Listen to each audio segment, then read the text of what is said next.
Study IQ IAS, आपका selection हमारा mission. एक समाज के अंदर बहुत सारी प्रॉब्लम्स होती है, लेकिन ज़्यादातर किसी भी एक समाज के अंदर वो प्रॉब्लम्स डिस्कस की जाती है जो दिखती है, जिसका एक विजिबल इम्पैक्ट होता है, एक मैनिफेस्ट इम्पैक्ट होता है।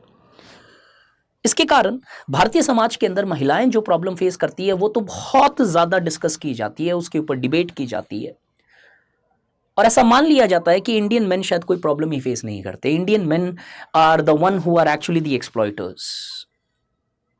Maybe there may be some truth attached to it, but yes, there are some problems which are faced by Indian men, and our society at present may be not ready, or maybe it's like not sufficiently trained enough to discuss those issues. And that issue today, which I felt I should be raising, is the silent loneliness of Indian men. एक Indian man को काफी strong, brave, big hearted person माना जाता है, who is there to perform, fulfill various types of duties and responsibilities. And Indian men never says that I'm lonely. He always says that I'm tired, I'm okay, it's perfectly fine, mama.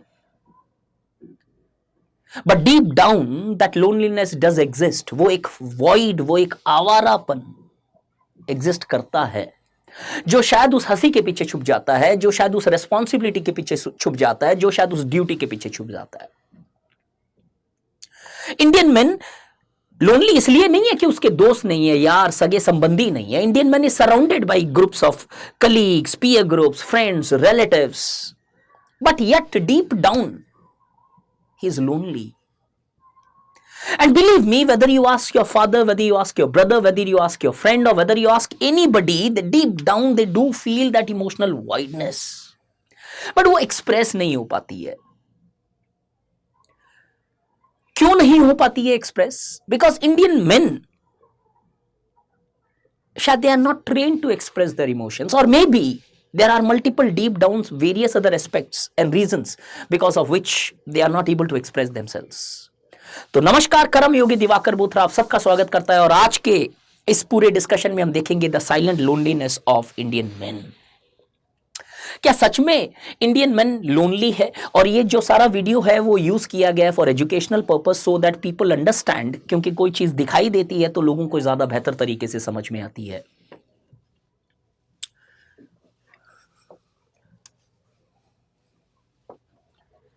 तो चले आज का topic start करते हैं, the silent loneliness of Indian man. पहले तो sir आप जो बात बोल रहे हो, सच में कि इंडियन मैन लोनली है कि नहीं, थोड़े से प्रैक्टिकल एग्जांपल से देखते हैं। Are Indian men seriously lonely, और it is just that we are debating here for the sake of video? No, let's look into the practicalities of it. Look at this particular movie which was a super duper hit in Indian society. होता यह है कि authoritarian fathers India के अंदर बहुत easily दिखाई देते हैं। हो सकता है कि जेन जी के फादर थोड़े से बदले, या आने वाले समाज के अंदर जो पिता होंगे वो थोड़े से डिफरेंट होंगे। The relationship between father and son would be way different, but yet at present we often see that Indian society have seen authoritarian fathers for good और for bad reasons, that is open to debate, and authoritarian fathers often produce lonely sons. थोड़ा सा आगे बढ़े, expression of emotions through pain. Indian man को आप देखोगे कि अपना इमोशन है ना, वो पेन के थ्रू, आर्ट के थ्रू, या various other types of outlets के थ्रू एक्सप्रेस करता है। इस पिक्चर को देखो, रॉक स्टार को, जॉर्डन जो है अपना दुख दर्द एक्सप्रेस करता है गाने के अंदर, एक्सप्रेस करता है in various other forms of manifestations. Some of those manifestations can be very negative, जैसे अल्कोहलिज्म हो सकता है, ड्रग अब्यूज हो सकता है, या different types of extra marital relationships हो सकता है। बट कहीं ना कहीं होता यह है कि हम ये आउटलेट्स को टैकल करने की कोशिश करते हैं। फॉर एग्जाम्पल, एक इंडियन मैन जब शराब पीने लग जाता है, मैं नहीं बोल रहा हूं शराब पीना अच्छी बात है, अल्कोहलिज्म की बात कर रहे हैं हम सोशल ड्रिंकिंग की बात नहीं कर रहे हैं यहां पे, तो सीधा ब्लेम कर दिया जाता है कि अरे यार, लेकिन उसके पीछे की बहुत सारी रूट कॉज है, और उसमें से एक बहुत बड़ा रूट कॉज निकल के आता है लैक ऑफ एक्सप्रेशन। कभी बैठ के 2 मिनट सोचें, शराब आपके दिमाग का कंट्रोल खो देती है, वो आपको फ्री लिबरेटेड फील कराती है, और मे बी एनी फॉर्म ऑफ एक एक्सटेसी के फॉर्म के अंदर, चाहे वो ड्रग्स हो चाहे अल्कोहल हो, they play that particular major role with respect to your mind, brain और नर्वस सिस्टम। इंडियन मैन इतना दबा हुआ है to express the emotions, often he goes for all such substitutes so that he is able to express. So deep down loneliness एक बहुत बड़ा reason है जिसको बहुत डिफरेंट तरीके से एक्सप्रेस किया जाता है, sometime in form of alcoholic spirit, sometime in forms of different forms of drug abuse और डिफरेंट फॉर्म्स ऑफ गाली गलोच और म्यूजिक और आर्ट। इसे आगे बढ़े, तमाशा एक पिक्चर थी जिसके अंदर देखते हैं कि कैसे इंडियन मैन कॉर्पोरेट सक्सेस तो पा लेते हैं, बहुत अच्छा सा मटेरियल सक्सेस तो पा लेते हैं, लेकिन कहीं ना कहीं वो इमोशनल वॉइड जो है ना, वो एक कैथेक्टिक नीड जो है, that is something which is unfulfilled. और ये वॉइड बढ़ता चले जाता है। क्यों? क्योंकि आप जीवन में जितना मटेरियल सक्सेस रखोगे उतना धीरे धीरे अपनी इंटरनल वॉइडनेस आपको रिकॉग्नाइज होने लग जाती है, और ये often reflected in the forms of different form of alienations, जो आज थोड़ी देर में देखेंगे कि इंडियन मैन इतनी ज्यादा तादाद के अंदर सदगुरु, ओशो, ब्रह्म कुमारीज या डिफरेंट टाइप्स ऑफ इस तरीके के कल्ट्स को क्यों ज्वाइन करते हैं? Because they are able to express themself, and वो एक्सप्रेशन अंदर उमड़ रहा है, but they are not ready to express, they are not train to express. All these factors clearly help us understanding that yes, this issue is not here just to be debated और discussed, this issue should be tackled with immediate effect.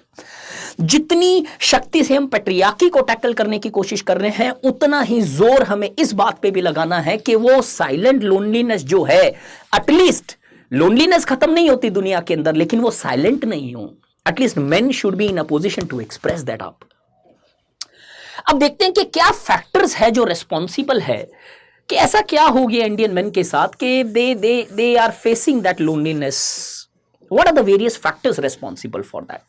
इसके there are multiple factors responsible here. मैं मेरी experience के basis पे कुछ aspect share करूंगा, some from sociological and more humanities perspectives, theory के perspectives पे, एविडेंस के पर्सपेक्टिव पे।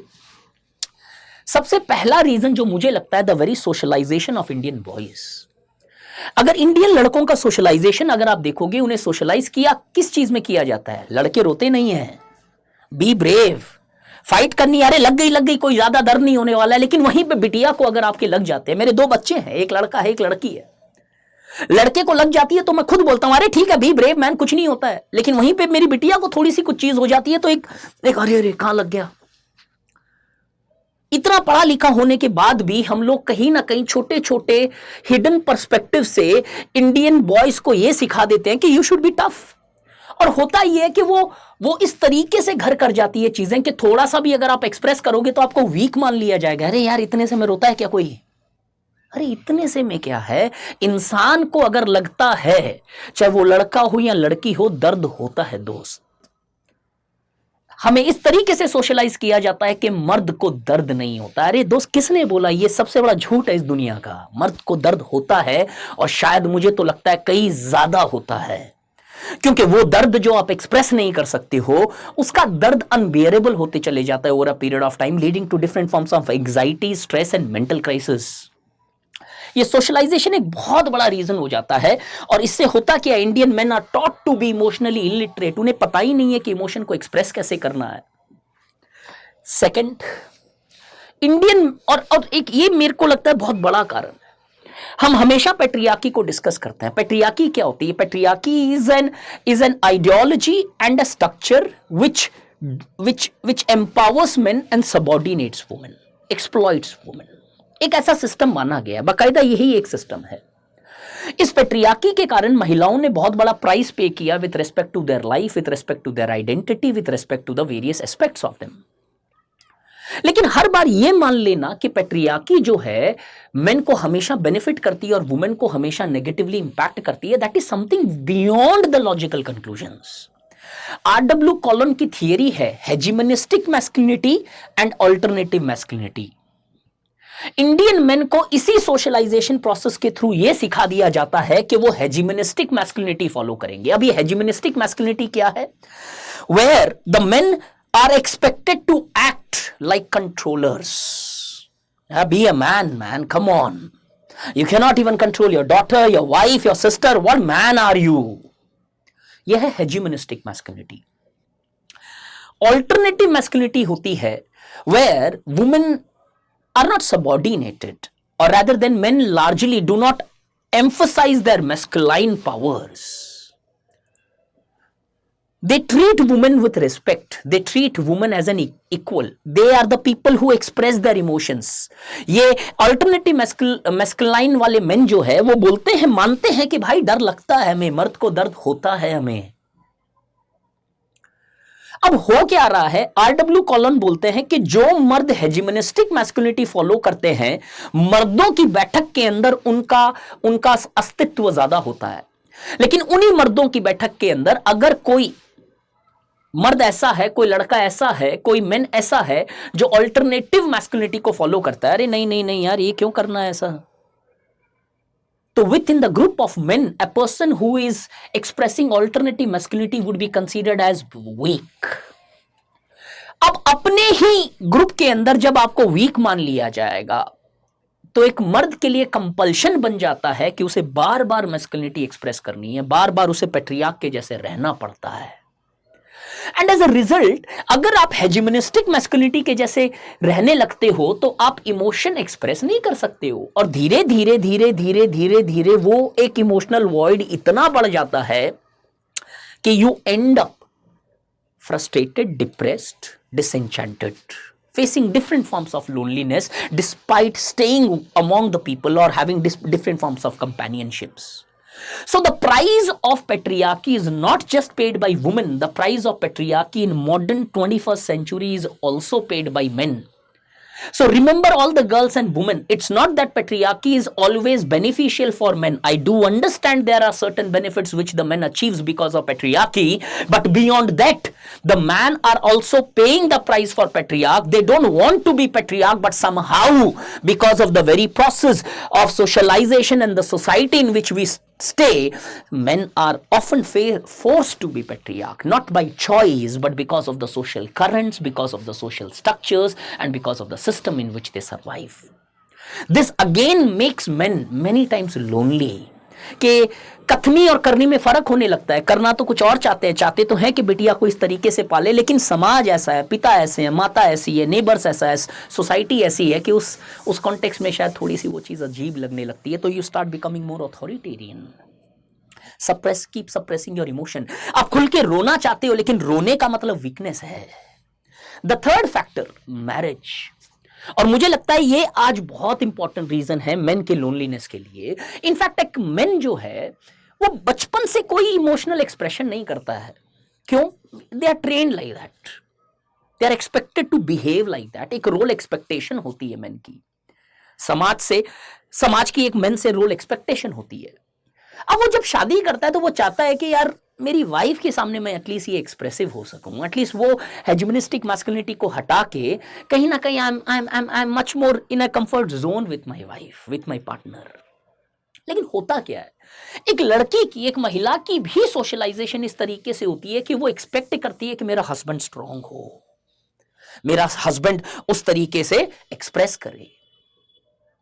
अब ये एक्सपेक्टेशन जब उसकी वाइफ में भी उसे दिखने लगती है, that marriage which was done in order to overcome the loneliness, that marriage in itself over a period of time becomes the cause for very loneliness. Rather than curing loneliness, it became a major cause of it. Indian men enter into marriage expecting emotional companionship, but Indian wives are also socialized to expect men to be strong, to be masculine, to be various other aspects. As a result, that silent loneliness persists. The solution which men taught that marriage would bring, that somehow never came. Next aspect, एक simple सी line कभी life में याद रखना, men don't say I'm lonely in marriage, they simply say that यार adjust करना पड़ता है। और ये एडजस्ट करना पड़ता है, अगर आपने कभी लाइफ में किसी से सुना है ना, चाहे वो मेन हो या वुमेन हो, याद रखना there are some problems there, यार एडजस्ट करना पड़ता है। कई बार हम YouTube पे, Instagram में वो हस्बैंड वाइफ के जोक तो देख लेते हैं कि जो हस्बैंड है वो दोस्तों के साथ कहीं घूमने जाना चाहता है, लेकिन कई बार नोइंगली और अननोइंगली वाइफ क्या करती है, नहीं जाना है, क्या करना है, तुम ये करोगे, तुम वो करोगे। जोक के पॉइंट ऑफ व्यू से तो अच्छा लगता है यार, Instagram की वो रील देखने में हंसी तो आती है, लेकिन डीप डाउन द लाइन वो मेन के लोनलीनेस को और बढ़ाता रहता है। अगर कोई लड़की, अगर कोई वुमेन, अगर कोई वाइफ, अगर कोई डॉटर, और अगर कोई भी वुड बी वाइफ जो शादी करे आगे, रिमेंबर जस्ट आपको जितनी स्पेस चाहिए, मैं नहीं बोल रहा हूं उतनी स्पेस दो इंडियन मर्दों को, वो आपकी चॉइस होगी, बट एटलीस्ट उनको अपने फ्रेंड से मत काटो, क्योंकि हो सकता है कुछ चीजें शायद वो आपके साथ एक्सप्रेस नहीं कर पाए, अपने दोस्तों के साथ एक्सप्रेस कर पाए। सो आई रिक्वेस्ट एवरीबडी, एटलीस्ट वो थोड़ी सी तो स्पेस मिलनी चाहिए कि महीने में एक बार, 6 महीने में एक बार, कि जाओ यार घूम के आओ अपने दोस्तों के साथ, and look at the charm and happiness that men would carry then. होता यह है कि वो दबा दी जाती है हर जगह, अरे मुझे भी लेके जाओ, बच्चों को भी लेके जाओ, may be you should have your family time, but at the same time main also need a friendship time. अब क्या फ्रेंडशिप से लोनलीनेस खत्म हो जाती है? यह भी जरूरी नहीं है। नेक्स्ट रीजन जो मेन के लोनलीनेस का है वो है प्रोवाइडर ट्रैप। इंडियन मेन को उतना रेस्पेक्ट मिलता, Indian man is always valued on the basis of what he provides, not what he feels. एक बेटा अपनी मम्मी को रोते हुए देखता है तो शायद में भी उसको उतना बड़ा फर्क नहीं पड़ता, वो सही नहीं है, वो भी गलत है, पढ़ना चाहिए। पर एक पिता को जब रोते हुए देखता है तो मैंने देखा है कि बेटे की आंखों में आंसू आ जाते हैं। क्यों? अरे पापा कैसे रो सकते हैं? क्यों? पापा इंसान नहीं है क्या यार? Loved for what you give, not for what you are. Men are loved for their functions, not for their feelings. Women are respected for their feelings, not for functions. और जब एक आदमी को लगने लगता है कि वो कहीं ना कहीं सिर्फ और सिर्फ फंक्शंस प्रोवाइड करने के लिए है, इन दैट सर्कमस्टांसेस एक टाइम के बाद टूट जाता है वो आदमी कि यार मैं क्या सिर्फ एक जरिया हूं क्या गाड़ी का, बंगला का, अच्छी लाइफ का, कंफर्ट का, कि मेरे कोई इमोशंस नहीं है, मेरी कोई फीलिंग्स नहीं है, और उन फीलिंग्स को कोई वैल्यू नहीं करता। अरे पापा क्या है यार, आप कैसी बातें कर रहे हो? अरे क्यों, कैसी बातें क्या है बेटा? जब आप कैसी बातें करते थे तो मैं सुनता था, और मेरी आज कैसी बातें लगती है। क्यों? एक इमेज है फादर साहब का कि नहीं, how can that be possible? जो जैसे मैंने बोला फ्रेंडशिप, उनको स्पेस मिलनी चाहिए, लेकिन होता यह है कि वो फ्रेंड्स के ग्रुप के अंदर भी ना वो शायद इमोशनल एक्सप्रेशन नहीं होता, क्योंकि अगर मैंने सीखा ही नहीं है इमोशन को एक्सप्रेस करना, how would I do it? इसके लिए समझाने के लिए मैंने फ्रेंडशिप को 2 पार्ट में डिवाइड किया। आई एम नॉट सेइंग ये जनरलाइजेशन ऐसे ही होगी, बट ये ज्यादातर दिखाई देता है। वुमेन जो है उनके फ्रेंडशिप में अगर आप एक चीज नोट करोगे तो बहुत एक स्ट्रॉन्ग इमोशनल बॉन्ड्स होते हैं। हाँ, मानता हूं वो बॉन्ड्स क्या होते हैं, ज्यादातर स्ट्रॉन्ग रहते हैं जब तक शादी नहीं हो जाए। शादी होने के बाद में शायद वो बिछड़ जाते हैं, वो टूट जाते हैं बॉन्ड्स। क्यों? रेस्पेक्टिव ड्यूटीज है, रिस्पॉन्सिबिलिटीज है। एक इमोशनल वेब के बेसिस पे ये फ्रेंडशिप फॉर्म की जाती है। यहां पे मेन के अंदर वो सिमिलैरिटीज, इंटरेस्ट, सेम एक्टर है क्या यार, स्मोक करता है क्या यार, अरे यार क्या कपड़े पहनते हैं बाइक के ऊपर। अब एक मर्दों की फ्रेंडशिप देखो, वो हमेशा किसी ना किसी एक एडवेंचरस एस्पेक्ट के ऊपर फॉर्म की हुई रहती है। अब होता यह है कि ये फ्रेंडशिप्स के अंदर भी इमोशनल एक्सप्रेशन अलाउड नहीं है। क्यों? आरडब्ल्यू कॉलिन का हेजेमोनिस्टिक मैस्कुलिनिटी इस ग्रुप में भी एक्सपेक्ट किया जाता है आपसे। तो वो 4 दोस्त जो है ना, वो चारों के चारों दोस्त एक दूसरे से एक्सपेक्ट कर रहे हैं to be more masculine. Deep down they want to have कि man come on, we are also emotional. वो चारों शायद साथ बैठ के रोना चाहते हैं, but that is somewhere which something which they are not able to do. तो उसके अंदर भी क्या होता है, हंसी मजाक सब साथ में दोस्तों के हो जाता है, लेकिन फिर भी उस ग्रुप के अंदर इमोशनल साला एक्सप्रेस नहीं हो पाता है यार। आप में से बहुत सारे लोगों ने ये फील किया होगा शायद। I really felt that, I thought this is one again a very reason, the very type of friendship which men and women have a strong role with respect to their emotional expressions. थोड़ा सा और आगे बढ़े तो इतने सारे factors जो एक मेन के लोनलीनेस का कारण बन जाते हैं, there can be hundreds of other factors as well. It could be unemployment, it could be the social conditions prevalent. क्या मेन का लोनलीनेस इतना बड़ा चैलेंज है क्या? मतलब क्या फर्क पड़ता है सर? ठीक है तो है, कोई बहुत बड़ी प्रॉब्लम तो नहीं हो रही है ना, तो ठीक है, इसको क्यों डिस्कस करना है? इसके सीरियस कॉन्सिक्वेंसेस है। First, alienation of main. धीरे धीरे एक आदमी अपने आप से ही जुदा हो जाता है। जैसे वो गाना दिखाया था मैंने जॉन अब्राहम का, यहाँ पे उसे कुछ चीज का फर्क नहीं पड़ता, ही बिकम्स नम। और एक बात याद रखना दोस्त, कोई भी इंसान, चाहे वो मेन हो, वुमेन हो, बच्चा हो, बुजुर्ग हो, इमोशनली नम होने का मतलब यह है कि शायद अगर दूसरे पे भी कुछ वो एम्पैथी खत्म हो जाती है। And when that empathy does not exist, what happens is कि शायद आप वो कंपैशन दूसरों के लिए फील नहीं कर पाओ, और दुनिया के अंदर जब कंपैशन कम होने लग जाता है तो टॉलरेशन बहुत होने लगता है कि ठीक है उसके साथ हुआ ना, क्या करना है, दिल्ली में बच्चे किडनैप हो रहा है ना, छोड़ो ना। Alienation of men starts taking place over a period of time when they are not able to express their emotions, when the loneliness reaches to a level where they get disenchanted. That is where the alienation starts creeping in. Men learn how to be providers but never learn to say I feel lost, I need help, and धीरे धीरे extreme circumstances में आ सकती है चीजें। अरे sir ठीक है, men alienate हो रहे हैं, फाइन। इस मेन का एलिनेशन का इंपैक्ट क्या है? इस मेन का एक बहुत एलिनेशन का इंपैक्ट आपको यहां पर दिखाई देगा। Increase in violence against women. Mac an Ghaill बोलते हैं alienation of men is responsible for increase in violence against women. अब वो इमोशन या लोनलीनेस कहीं ना कहीं एक्सप्रेस होती है एंगर के अंदर, रेज के अंदर, and many womens often become the victims of it. I am not saying, Mac an Ghaill की बहुत बढ़िया सी थियरी है इधर कि जब एक समाज में मर्द एलिनेट होने लगता है तो वो अपनी वुमेन के ऊपर वायलेंस करने लगता है। With it could B marital rape, it could B sexual violence, it could B acid attack, it could be various other aspects of it. Third consequences, breakdown of marriages. वो marriage से जब expectation fulfil नहीं होती है, जब लगता है कि यही इमोशनल वॉइड रहना है, तो एक आदमी को लगता है कि मैं क्राउड के बीच में अकेला क्यों रहूं, मैं अकेले के अंदर अकेला रहूं ना।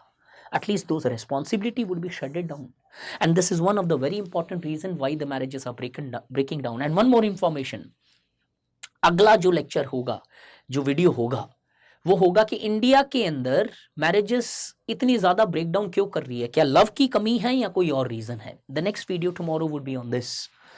The next impact is the rise in sect and cult, religious revivalism। जब मन एलिनेट होने लगता है तो मैक्स वेबर बोलते हैं कि सेक्ट और कल्ट के अंदर ज्यादातर लोग वो पार्टिसिपेट करते हैं जो डिसैटिस्फाइड है, जो कहीं ना कहीं एक्सप्लॉइटेड है। अब मेन का एक्सप्लॉइटेशन कोई फिजिकली नहीं हो रहा है इधर, लेकिन वो मेंटल एक्सप्लॉइटेशन और हरासमेंट होने के कारण they often go to different forms of sect and cult and become a member of it, and may be that they feel that that is a place where they are able to express. तो शायद दुनिया के अंदर religious revivalism ज्यादा होगा, और दिखाई देता है पूरे वर्ल्ड और विश्व के अंदर कि ये हो रहा है। Next, health challenges, which we are pretty much aware of, mental health challenges and as well as biological and physical health challenges। चाहे वो infertility से related issues हो, चाहे वो mental health crisis या depression और anxiety से related issue हो, there are a lot many health challenges which we often see would be the consequences of the loneliness of men। तो किया क्या जाए? What needs to be done? Let's understand। Socialisation process को जल्दी से ठीक नहीं किया जा सकता, लेकिन एक अवेयरनेस जनरेट की जा सकती है। हमने वुमेन के राइट्स के बारे में अवेयरनेस जनरेट कर करके कहीं ना कहीं एटलीस्ट वुमेन की पोजीशन इंप्रूव की। Let's start debating and discussing also about the issues of main.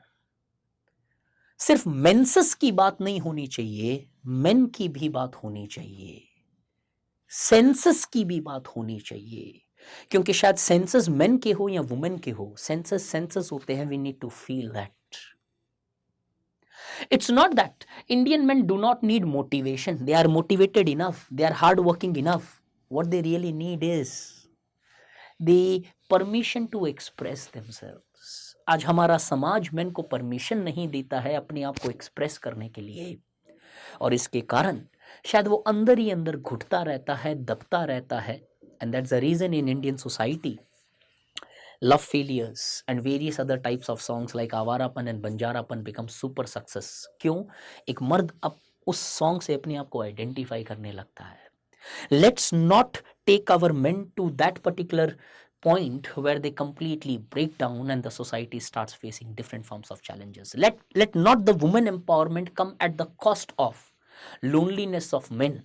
Let's tackle both the let's have a twin objectives of empowering our women without denouncing the men in the society। इस तरीके से अगर आपको जीवन में sociology पढ़नी है तो एक और चीज याद रखें कि ये विशियस सर्कल को खत्म करना बहुत जरूरी है। फादर्स कभी एक्सप्रेस नहीं करते, बच्चे वैसे ही सोशलाइज होते हैं, वही मेन बनते हैं और ये विशियस सर्कल कंटिन्यू होता चले जाता है। And it's time that we need to focus and take care कि इस विशियस सर्कल को खत्म करना है।